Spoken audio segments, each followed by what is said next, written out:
Mga kababayan, welcome sa part 2 ng ating Political Circus Recap. Kung napanood nyo ang una naming episode tungkol sa mga natalong kandidato na puro pakulo pero kulang sa plano at hindi tanggap ang pagkatalo, ito na ang kasunod.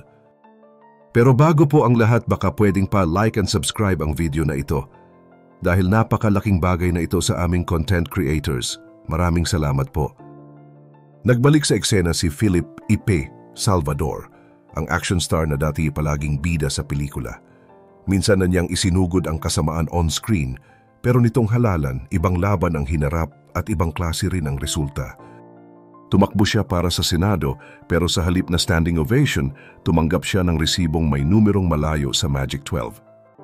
Sa gitna ng kampanya, isang eksena ang umani ng atensyon online. Ang sabayang sayawan nila ni Bato de la Rosa at Robin Padilla sa entablado. Tatlong kilalang mukha mula sa pelikula, sumasayaw sa harap ng mga tao, akala mo reunion concert ng action stars. Pero kahit gaano kasigla ang galaw, hindi nito naiangat ang kanyang numero sa survey. Mas kilala pa rin si Ipe sa mga kontrobersyal niyang koneksyon at sa pagiging ama ng anak ni Chris Aquino. Pagdating sa konkretong plataporma, parang palaging bitin. Hindi rin malinaw kung anong isinusulong niyang advokasya. Sa halip, puro nostalgia at throwback ang naging flavor ng kanyang kampanya. Sa dulo, kahit gaano kakasikat noon, kung walang malinaw na direksyon at mensahe, hindi ka rin dadalhin ng masa sa Senado. Ika nga ng netizens, hindi sapat ang sayaw kung wala kang plano sa bayan. Kung paanong ang ilang personalidad ay ginamit ang social media para itulak ang pagbabago, meron ding mga gumamit nito ngunit hindi nakuha ang inaasahang resulta. Dito pumapasok ang kaso ni Mocha Uson na mula sa online fame ay nagtangkang lumundag sa politika. Si Mocha Uson, dating dancer, blogger at assistant secretary ng PCOO, ay isa sa mga pinaka-kontrobersyal na personalidad ng nagdaang dekada. Sa kasagsagan ng Duterte administration, ginamit niya ang kanyang social media platform para suportahan ang mga pulisya ng gobyerno. Milyon ang kanyang followers at dito siya humugot ng lakas sa kampanya. Pero hindi lahat ng likes at shares ay katumbas ng boto. Tumakbo siya sa Kongreso noong 2019 at natalo. Sumubok ulit sa ilalim ng party list system noong 2022 ngunit muling nabigo. Sa kabila ng mataas na visibility online, naging sentro siya ng batikos dahil sa umano'y pagkalat ng fake news at mga pahayag na hindi akma para sa isang public official. Maraming Pilipino ang hindi kumbinsido sa sinasabi niyang para sa bayan ang kanyang ginagawa at mas nakita siya bilang sagabal kaysa solusyon. Ang tanong ng marami, pambansang leader ba talaga ang nais niyang maging o isa lang siyang pampagulo sa timeline? Kung si Mocha Uson ay hindi nakalusot kahit may milyon-milyong followers, isa namang veterano sa media ang sumubok tumawid mula TV patungong Senado. Pero sa halip na kasikatan ng umangat, tila ang mga isyu pa ang lumutang. Si Ben Tulfo, matapang magsalita, mabilis umaksyon at tila walang sinisino sa TV. Pero nang siya na ang tumakbo sa Senado, biglang tahimik ang masa. Sanay siyang magbitaw ng linya kontra korupsyon, pero nang bumulaga ang COA report tungkol sa pondo ng DOT na konektado sa kanilang media company, wala tayong narinig ni isang "excuse me po". Bit-bit niya ang platapormang anti-corruption, pero teka lang, hindi ba siya rin ang iniimbestigahan noon? Sa TV, may pasugod, may paemboscada, pero sa kampanya, walang bagsak ng kamera, walang sigaw ng action, at mas lalong walang boto. Ang irony? Habang sinisigaw niya ang bitag sa mga tiwali, siya mismo ang tila nahulog sa bitag ng sariling kontrobersya. At sa mata ng botante, hindi sapat ang lakas ng boses kung may sabit ang kredibilidad. Mula sa pageant stage hanggang sa politika, bit-bit ni Shamsi Supsup ang kanyang karisma at talino bilang isang beauty queen at top-notcher sa architecture. Sa paningin ng marami, siya ang ideal candidate, maganda, matalino at articulate. Pero sa kampanya, hindi naging sapat ang kanyang elegance para maipanalo ang laban. Tahimik at mahinahon ang kanyang kampanya, klase pero kulang sa impact sa masa. Parang soft-spoken guest sa isang rally ng mga todo ang lakas, kaya madaling makalimutan.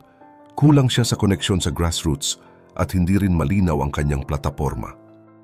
Maraming botante ang nagduda kung tunay ba ang kanyang intensyon na magsilbi o ito lang extension ng glamour mula sa pageants.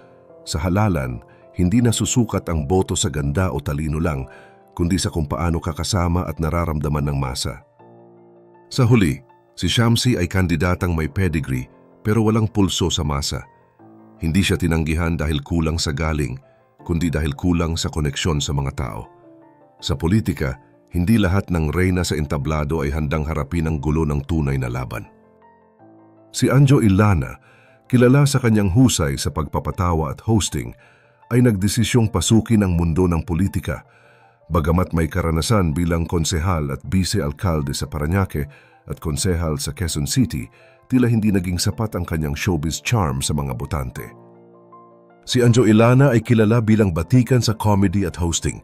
Kayang-kaya niya ang punchline at palabiro sa harap ng kamera. Pero sa mundo ng politika, ibang klase ang laban.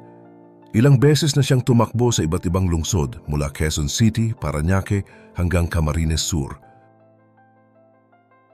Parang showbiz tour lang ang paglipat-lipat niya. Sa bawat lugar na pinasukan, ibinida niya ang kanyang karanasan bilang konsehal at board member, pero tila hindi ito naging sapat para makuha ang tiwala ng mga botante. Dahil sa dami ng paglipat niya ng lugar, nalito ang mga botante at nagtatanong, saan ka nga ba talaga galing? Parang Uber driver na walang direksyon ng dating. Sa politika, mahalaga ang matibay na koneksyon sa mga tao. Kahit gaano pa kagaling magpatawa at mag-host, kung ang puso ng botante ay hindi mo nakukuha, mahirap manalo. Bukod dito, hindi rin nakatulong ang mga intriga sa likod ng eksena. Sa ilang laban, nasangkot ang kanyang kampanya sa kontrobersya tungkol sa paggamit ng campaign funds hanggang kinailangan niyang umatras sa isang posisyon.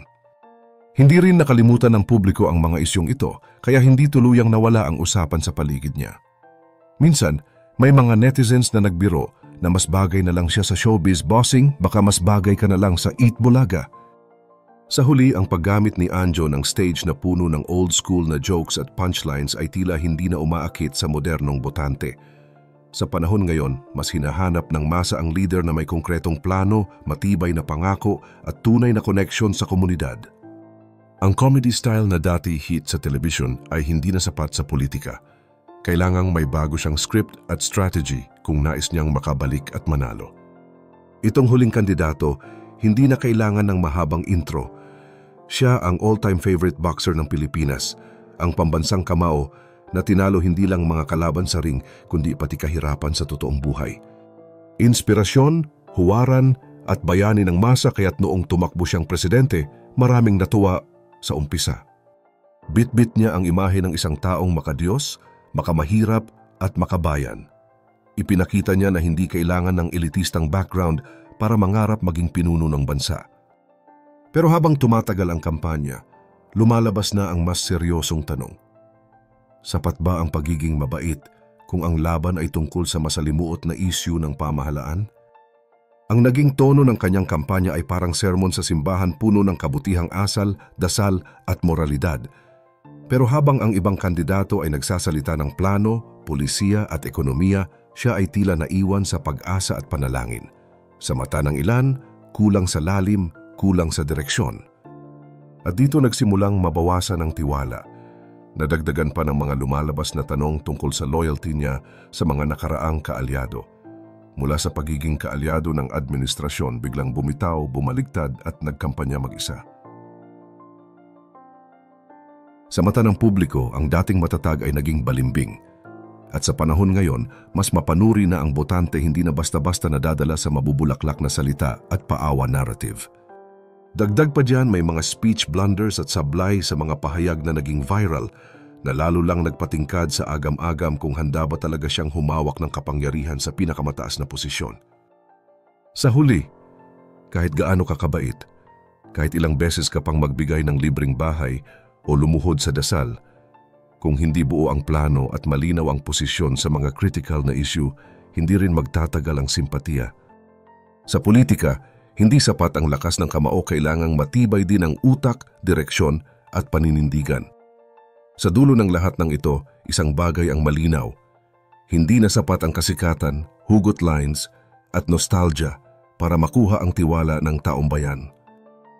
Iba na ang Pilipino ngayon, mas mapanuri, mas marunong, at hindi na basta-basta nagpapadala sa drama, branding o makukulay na posters. Ang boto ngayon ay hindi na lang tungkol sa pangalan, kundi sa laman.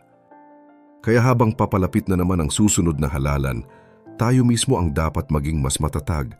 Alamin natin ang totoo, kalkulahin ang galaw ng mga kandidato, at huwag basta bumoto dahil sa likes, views o viral catchphrases. Ikaw, anong klaseng leader ang gusto mong maluklok? Isa bang artista sa entablado o isang tunay na leader na may utak, puso at paninindigan?